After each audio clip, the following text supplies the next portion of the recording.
The sacred ground of champions. The arena of divine judgment stood beneath 3 moons, its ancient stones carved with prayers in 17 dead languages.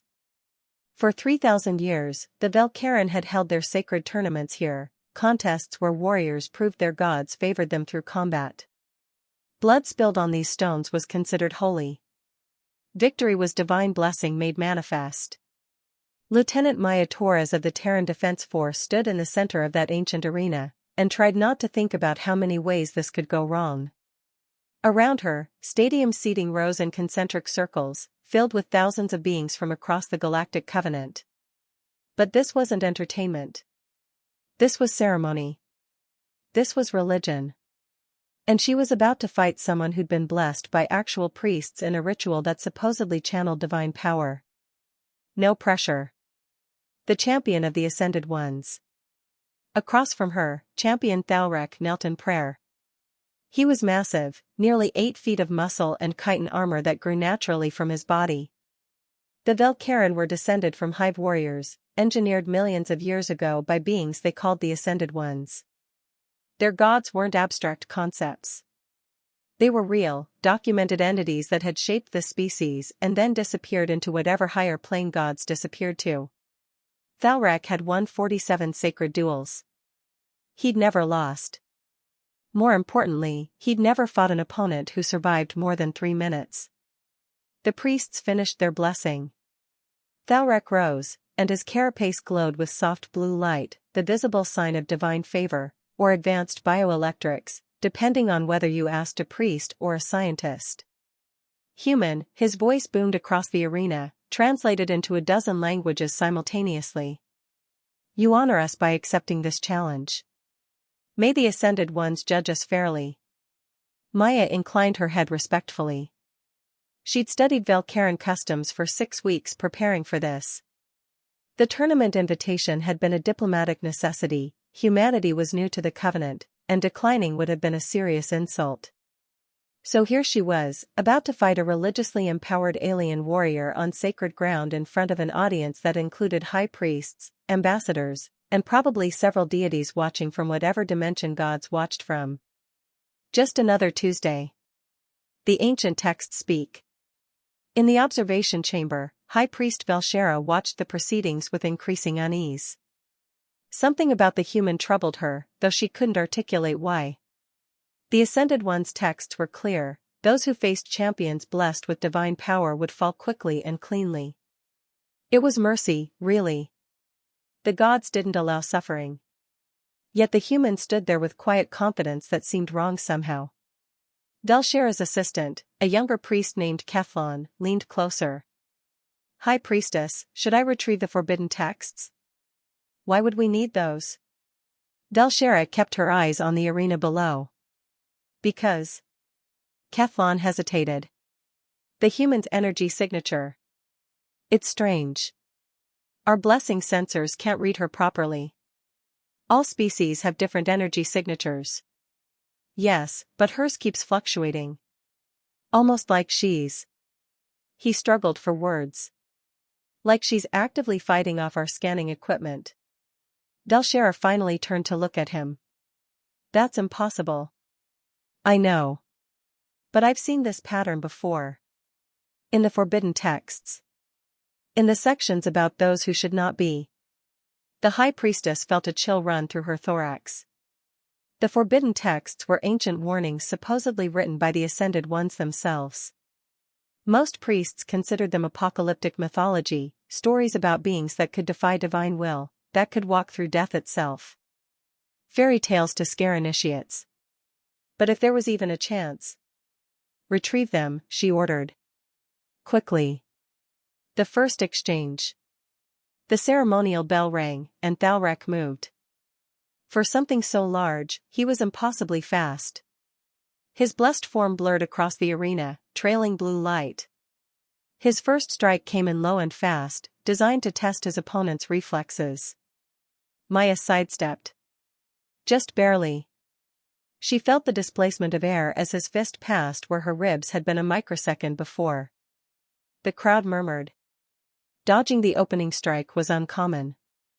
Thalrek pressed the attack. A flurry of blows, each one carrying the power to crack stone. Maya blocked, deflected, gave ground. She was fast, human combat training focused heavily on speed, but she was clearly outmatched in raw power. She needed to be smart about this. Thalrek feinted left, then brought his right arm around in a sweeping strike empowered by the divine blessing. Blue energy crackled around his fist. Maya couldn't dodge this one. The angle was wrong, the timing too tight. So she did the only thing she could, she turned into it, reducing the impact angle, and took the hit on her shoulder instead of her head. The sound of the impact echoed across the arena like thunder. Maya went down hard, rolling across ancient stones. Medical sensors embedded in the arena floor screamed alerts. The medical team's displays showed catastrophic damage, shattered clavicle, fractured scapula, torn muscles, severe tissue trauma. The kind of injury that would put anyone in medical stasis for weeks. Maya pushed herself to her feet. The impossible recovery. The crowd fell silent. Thalrek stopped mid-advance, confusion visible even through his alien features. "You should not stand," he said, and there was actual concern in his voice. "The blessing strike is divine judgment. Those who receive it fall. It is mercy, quick, clean, without suffering." Maya rolled her injured shoulder experimentally. Something ground and clicked in ways that would make an orthopedic surgeon weep. Her face went pale and sweat beaded on her forehead. "Yeah," she managed through gritted teeth. "That definitely hurt. Good technique." In the observation chamber, Keflon burst back in with an ancient data crystal. "High Priestess." "The texts." Delshera snatched it and loaded it into the display. Ancient script scrolled across the screen, language so old they needed translation algorithms just to read their own holy books. Her eyes widened as she read. "And the Ascended One spoke thus, we traveled far and found worlds beyond counting. We shaped life and gave it purpose. But in the dark between stars, we found those who endure, beings not shaped by gods but by death itself. They walk through divine judgment and laugh. They break beneath power and rise again. They are not blessed, but they are not cursed. They simply persist." "What does it mean?" Keflon asked. Delshera's voice was barely a whisper. "It means the Ascended Ones were afraid." The devastating blow. In the arena, Thalrek was no longer holding back. If the human refused to accept mercy, he would deliver judgment. It was his sacred duty. He called upon the full blessing of the Ascended Ones. His carapace blazed with light so bright spectators had to shield their eyes. Energy crackled around him, power channeled from sources the priests claimed were divine and the scientists claimed were quantum. Either way, it was devastating. Maya saw it coming. There was no dodging this. Thalrek moved like lightning, and his strike carried enough force to demolish a building. His fist caught her square in the chest. The impact created a visible shockwave. The sound was like a bomb detonating. Energy discharged in a blue nova that lit up the entire arena. Maya flew backward 20 feet and hit the arena wall hard enough to crack the ancient stone. She slid down and lay still. Medical alarms didn't just scream, they shrieked. The displays showed trauma that went beyond catastrophic: multiple rib fractures, sternum crushed, both lungs collapsed, heart arrhythmia, internal bleeding. The medical team rushed forward with stasis equipment. This wasn't injury anymore. This was death. Thalrek knelt in prayer, thanking the Ascended Ones for delivering swift judgment and sparing the human prolonged suffering. The crowd began the ceremonial chant for the honored dead. And Maya Torres opened her eyes. What should not be? The chanting stopped like someone had cut it with a knife. Maya's hand moved. Slowly, trembling, but moving. She pressed it against the cracked wall and pushed. "No," Delshera whispered in the observation chamber, the forbidden text still glowing in front of her. "No, the texts were supposed to be mythology. Just stories." Keflon read over her shoulder, his voice shaking. "They will stand when struck by divine power. They will breathe when lungs fail. They will move when bones break. Not because they are blessed, but because they know not how to stop. Maya got to her knees. Blood dripped from her mouth. Her chest moved in shallow, irregular gasps. Every sensor confirmed she should be dead, was clinically dead by most species standards. But she kept moving. Thalrek stumbled backward. This is not possible. The divine blessing is absolute. You received full judgment.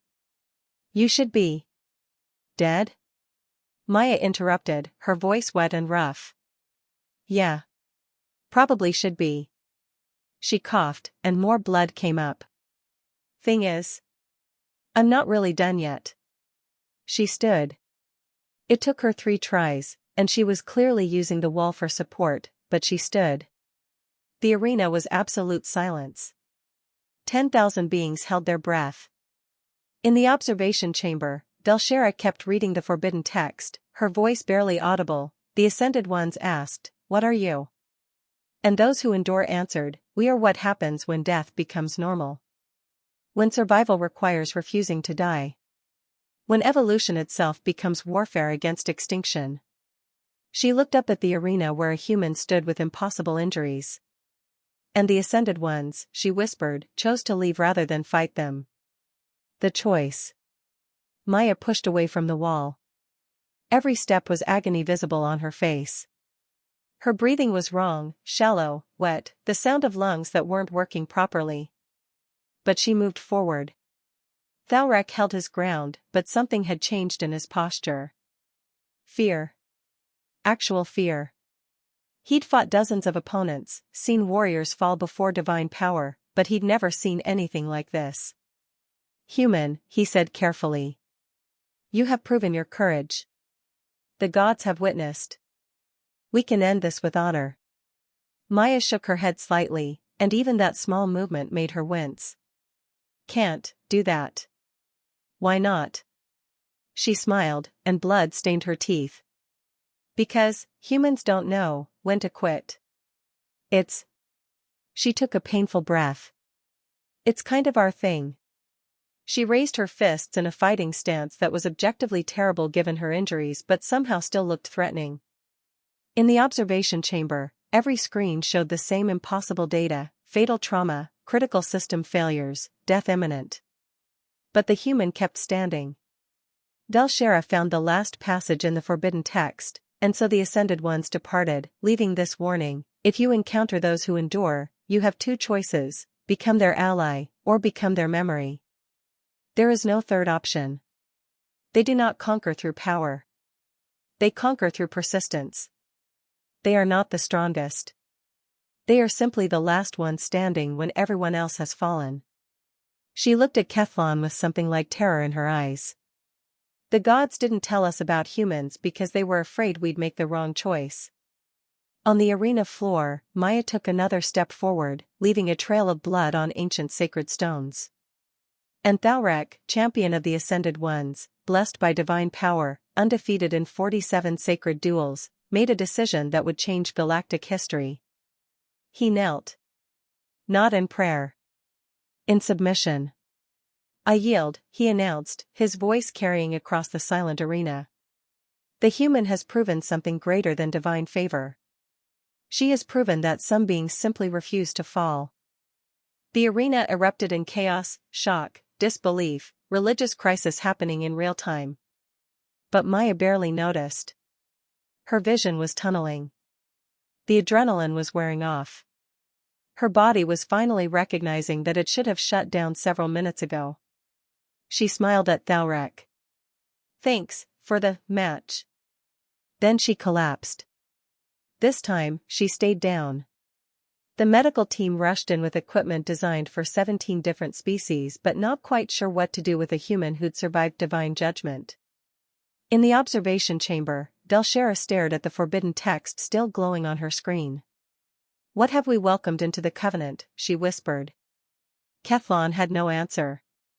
But somewhere in the medical bay, a human was not dying despite every logical reason she should be.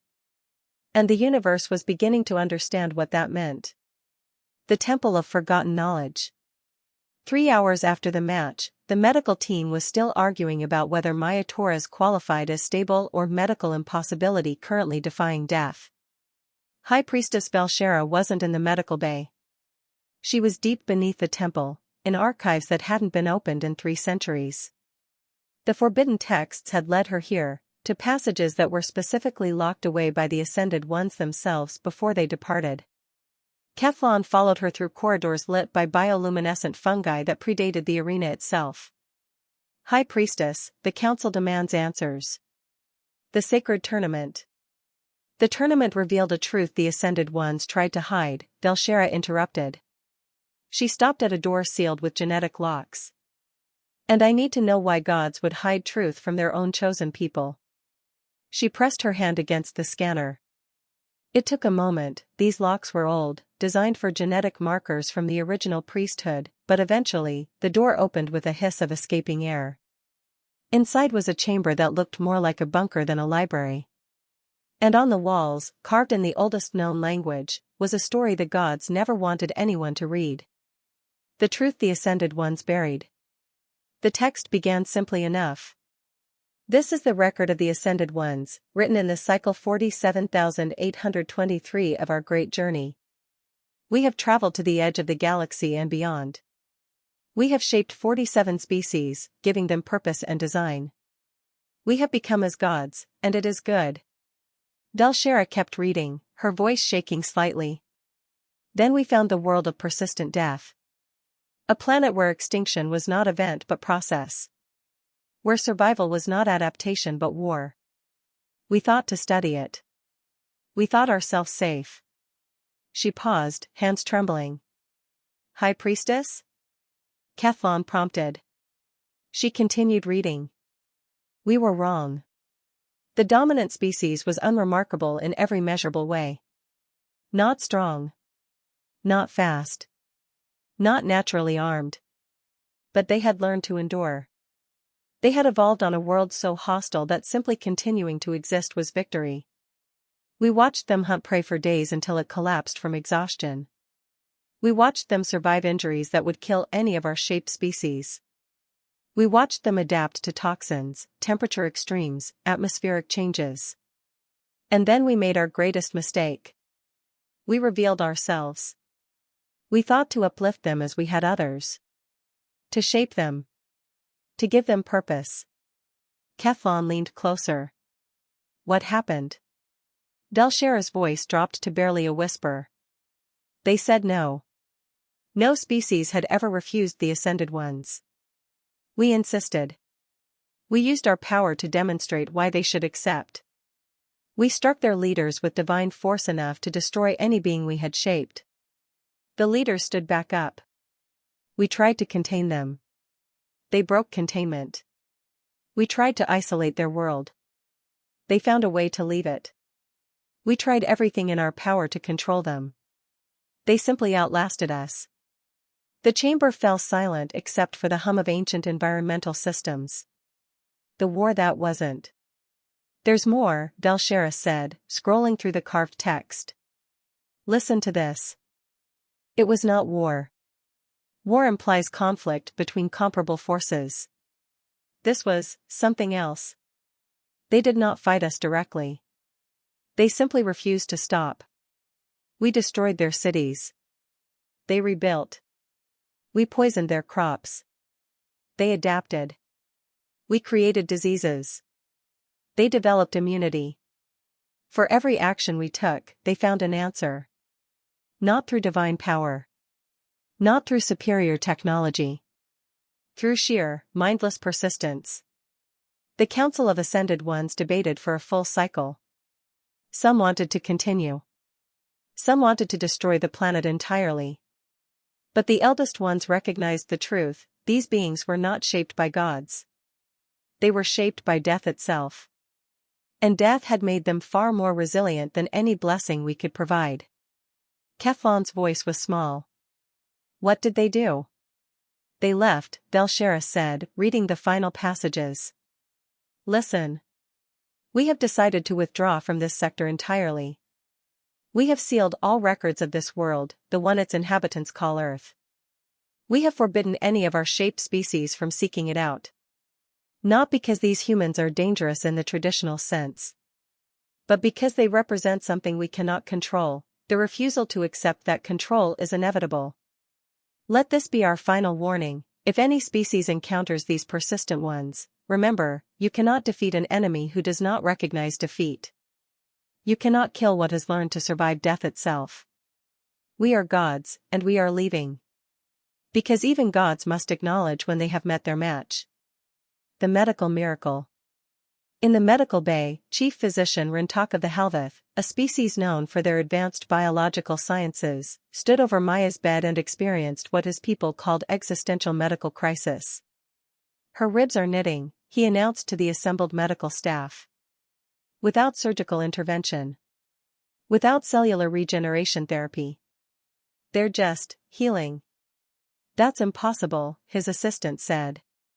The damage was too severe. Bone regeneration requires either technological assistance or species-specific healing factors we haven't seen in humans. I'm aware of what's impossible, Rintok snapped. I'm watching impossible happen anyway. He pulled up the scans.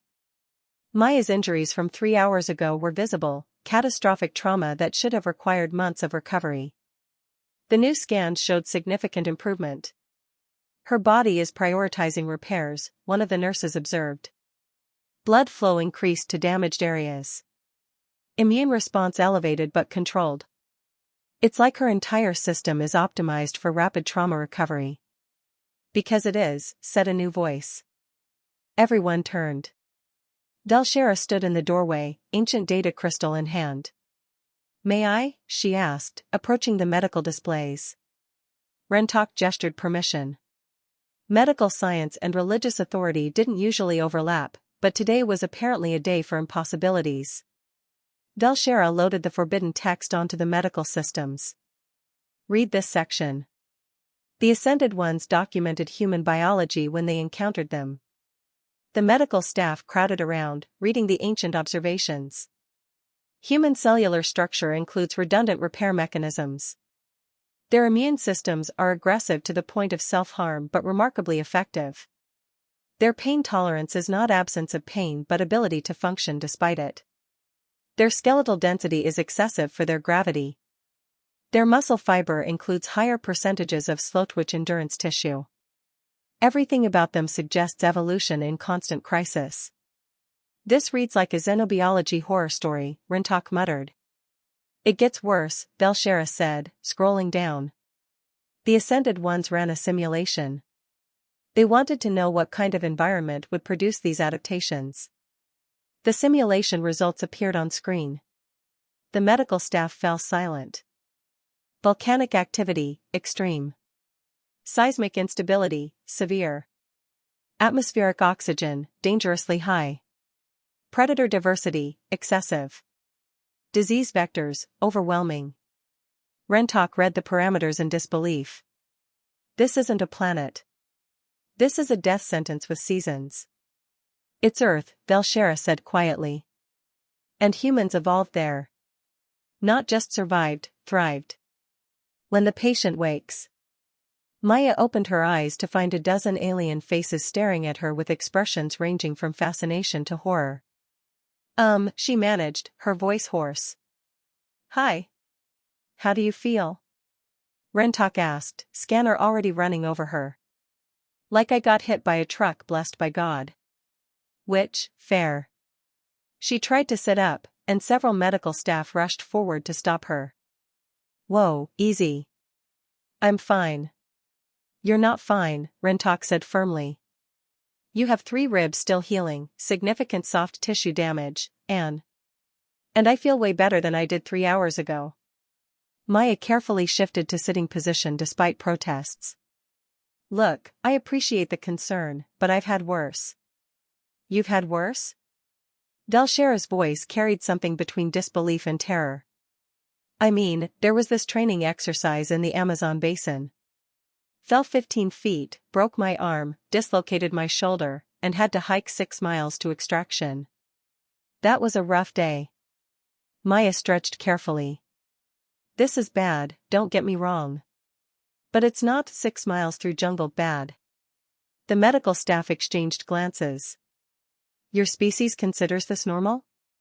Rentok asked. Well, not normal. But it happens. Humans break. We heal. It's kind of the cycle.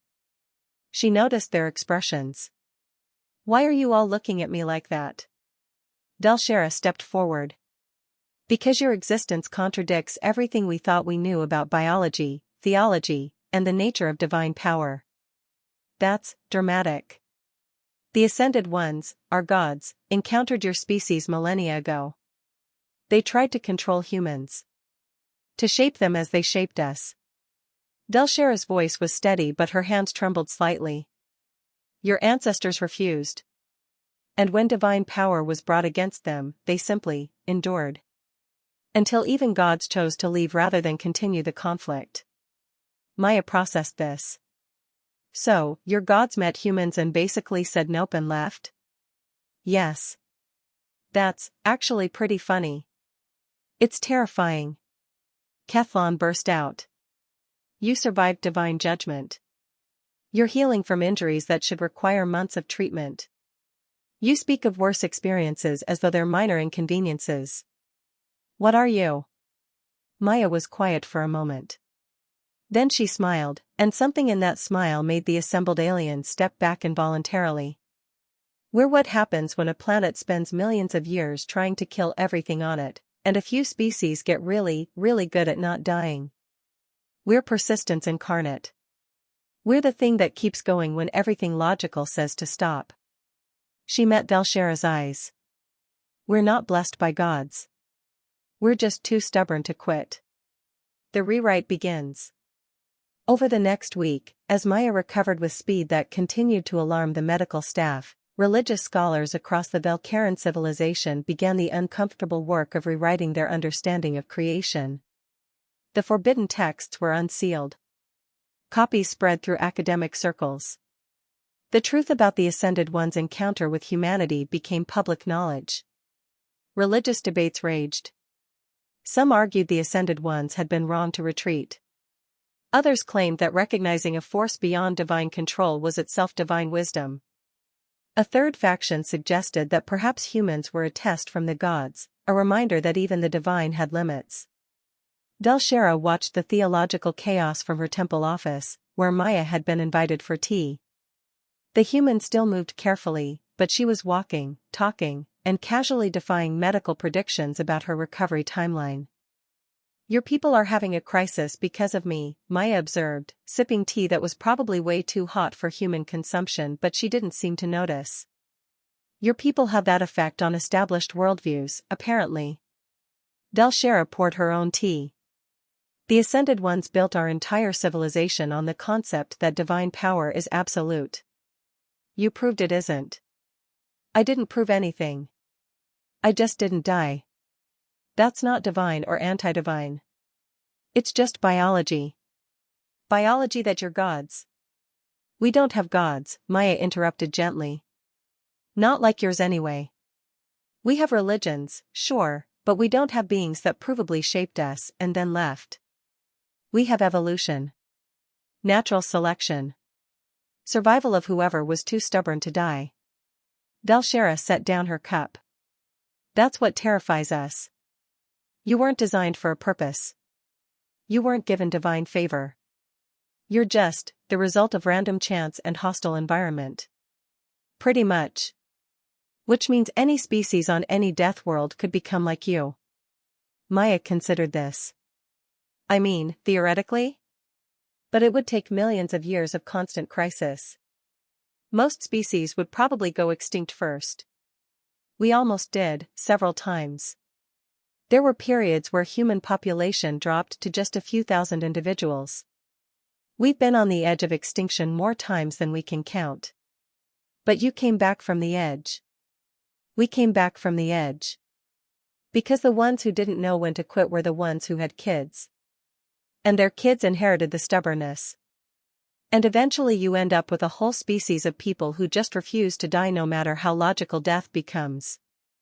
Delshera was silent for a long moment. The Ascended Ones were right to be frightened. Were they? Maya asked softly. Because from what you've told me, they tried to fight humans, failed, and left. But they could have just talked to us. Explained things. Asked us to join them peacefully. She smiled. Humans can be really difficult to kill. But we're pretty easy to befriend.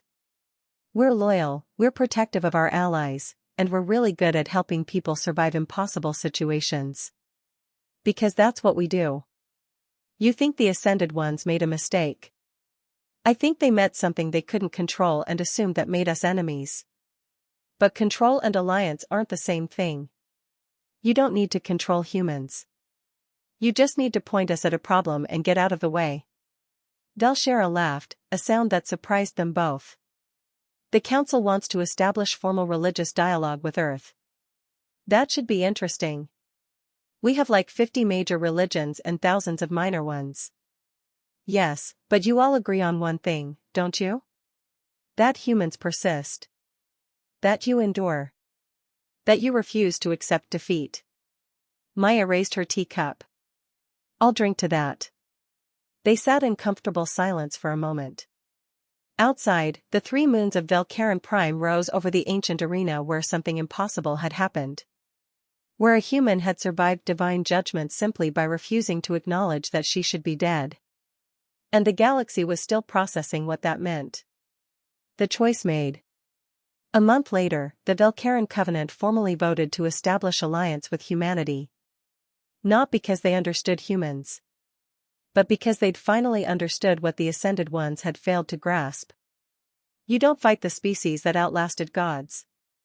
You become their friend and hope they remember it. Maya Torres was promoted, given diplomatic status, and assigned to liaison duties between human and Velcarin forces. She accepted with the same casual confidence that had carried her through impossible injury. On her last day at the temple before returning to Earth, Velshera gave her a gift, a copy of the Forbidden Texts, translated into English. So we'll remember, the High Priestess said. That even gods can be wrong. That power isn't everything. That sometimes the universe creates beings who simply refuse to follow the rules. Maya held the ancient data crystal carefully. Thank you. Though I should warn you, humans are going to find this absolutely hilarious. Gods ran away from humans is going to be a meme for centuries. A meme? Trust me, it's going to be great. As Maya's shuttle lifted off, heading back to Earth with a story that would fundamentally change how humanity saw its place in the galaxy, Velshera stood watching from the temple steps. Kethlon joined her. Do you think they'll cause problems? Humanity, I mean. Velshera smiled. Oh, undoubtedly. But they'll be our problems. Our allies. Our friends. She looked up at the stars where Earth waited, that impossible death world that had forged beings who refused to die. The Ascended Ones left because they were afraid. We're staying because we're smart enough to know, you don't make enemies of humans. You make friends of them and hope they like you enough to share their impossible stubbornness when things get difficult. And if things get difficult? Then we'll be very glad we chose alliance over fear. The 3 moons shone down on an ancient arena where the old order had died and a new understanding had been born. Humans weren't blessed by gods. They were forged by death itself. And that made them something far more valuable than divinely favored warriors. It made them survivors. And in a galaxy full of dangers, having survivors on your side was better than any blessing. Even if it meant accepting that some beings just don't know when to quit. Especially when quitting would be the sensible thing to do.